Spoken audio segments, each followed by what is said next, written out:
Our next speaker is from Bell Potter. It's Andy Ho and Paul Hodder. They're one of Australia's largest full-service stock brokers and leading financial advisory firms who are here to share their views on the market and tools and strategies for self-managed super funds. Today they're going to be talking to you also on exchange-traded funds, but in your portfolios. Take it away. Thanks everyone for coming this evening, and a really good speech by Tim there. I mean, we as investment advisors really do regard Vanguard as the blue chip ETF provider, and we use them extensively in all our portfolios. For those of you who don't know me, I'm Paul Hodder. I work with Andy Huff, and we are investment advisors at Bell Potter Securities. We're going to be talking a bit about ETFs and portfolios, so real life examples, touching on a fair few points that Tim's already touched on, but just to show you how ETFs are coming into our portfolios and how we're using them more and more each day. Before we do that, I just wanted to touch on who we are at Bell Potter, for those of you that don't know. We're quite an extensive firm. We've been around since around about 1970. Colin Bell founded our firm. We've got offices internationally. We've got 13 offices nationally, and then we've got offices in the UK as well as Hong Kong there. So we've got a very broad range. Should you find yourself in the UK and need to go to office, there we go. We'll have one for you. We have a very full service offering. We've got stockbroking, research. We deal in derivatives. We deal in foreign exchange. So if there's anything that you require in those regards, we're using us as a central point. We can always point you in the right direction there. Two of the services that I'd just like to touch on that we've been focusing on really lately is first and foremost our research. We've got an extensive research capability. We've got 20 analysts that are covering a number of companies within our business, but we've also got a strategic relationship with Citi and Morningside, which covers international shares. So if at any point you find yourself looking at individual stocks as opposed to ETFs, we will have the research capability to effectively get you the information that you're looking at. We've also invested a huge amount of money in our online capability. You can access real-time research, you can access real-time pricing. You get access to our morning meetings. If you want to watch them, you can get access to those. You can access your portfolio, get all the information that you require, so then when we're talking, we can have a discussion around exactly what's happening now and how we can best maximize your position and where you are at the moment.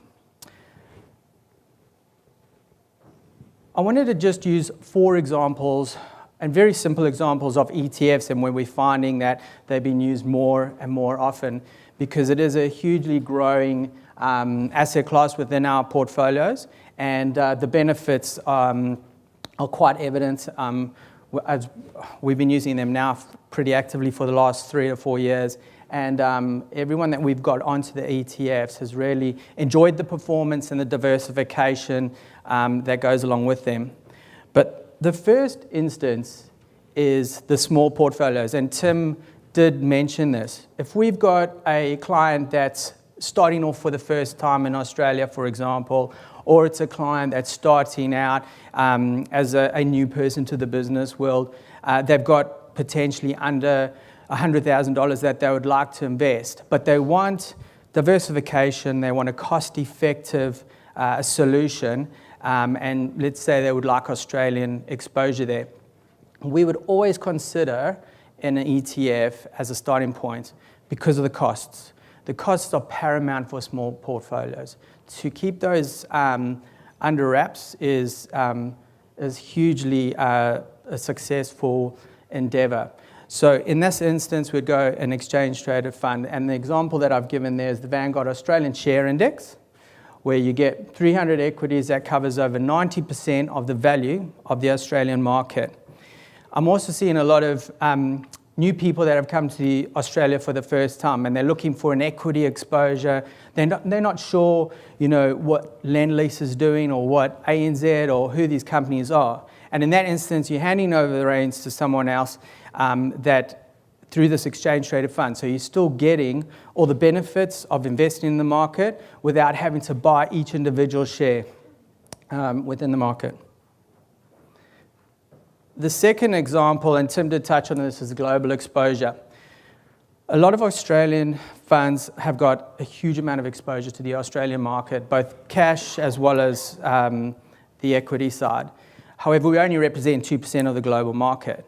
So in this instance, we could have a look at putting in a few international exchange-traded funds with whatever your view is. Again, it's hugely cost-effective. It gives you that diversification, and we can stagger the entry into this global market, which I'm going to expand on at a bit of a later stage. But it's definitely probably the fastest growing entry point into normal Australian portfolios that we're seeing, is with this requirement to have that international exposure. We don't know what's going to happen to particular companies in the overseas markets. We're not following them on a day-to-day basis. And this way, you can still get that access, and you can benefit from those shares and those markets overseas. The third instance where we're seeing more ETFs being used, and these are more so in established portfolios, is where investors have got they've taken a view, they've got a tactical view. So for example, they believe that the market's going to come off. We've seen a huge amount of economic growth and huge amount of share price strength globally. We believe potentially that the market's now going to have a breather, it's going to come off. How do we benefit from that? We can go into the market and buy an exchange-traded fund that will benefit from a falling market. So we're effectively hedging your entire portfolio. As the global market, say, does come down, if your view is correct, that exchange-traded fund will then go up, which is something that really hasn't been accessible before without these exchange-traded funds in an easy, cost-effective way. Another example that I've put up here is if you've got a view on gold, you can buy an ETF, put it into the portfolio that will benefit from a rising gold price. Again, something that wasn't really available to our retail investors beforehand in such a cost-effective way. And these ETFs can be expanded to other metals and other viewpoints as well. But this is a tactical view that we're taking within our portfolio. It's an established portfolio, and you're going to use that to hedge out your position. The fourth example is what I call future portfolios.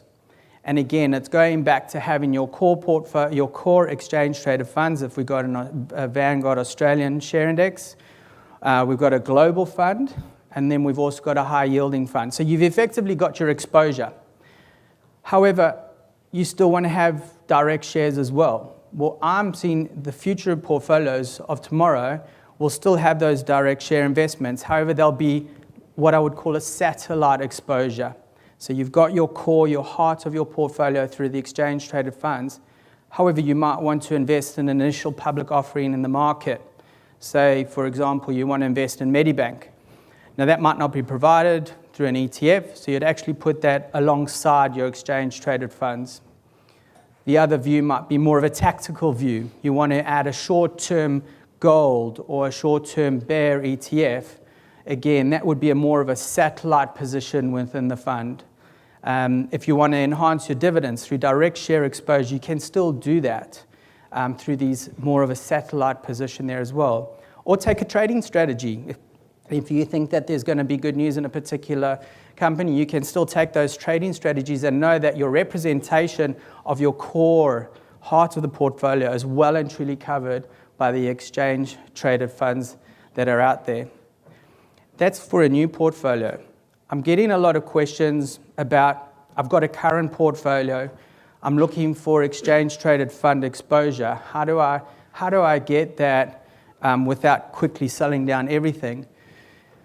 What we're finding is that we are staggering our entry points for existing portfolios into ETFs.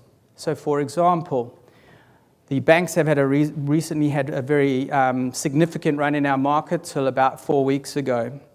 A lot of investors were selling these banks, taking advantage of the equity prices that were seen, but they wanted to then re-enter via an exchange-traded fund. So this is a really good example of using the strength in the underlying shares, selling those, and then slowly going back, getting that exposure again through the exchange-traded funds.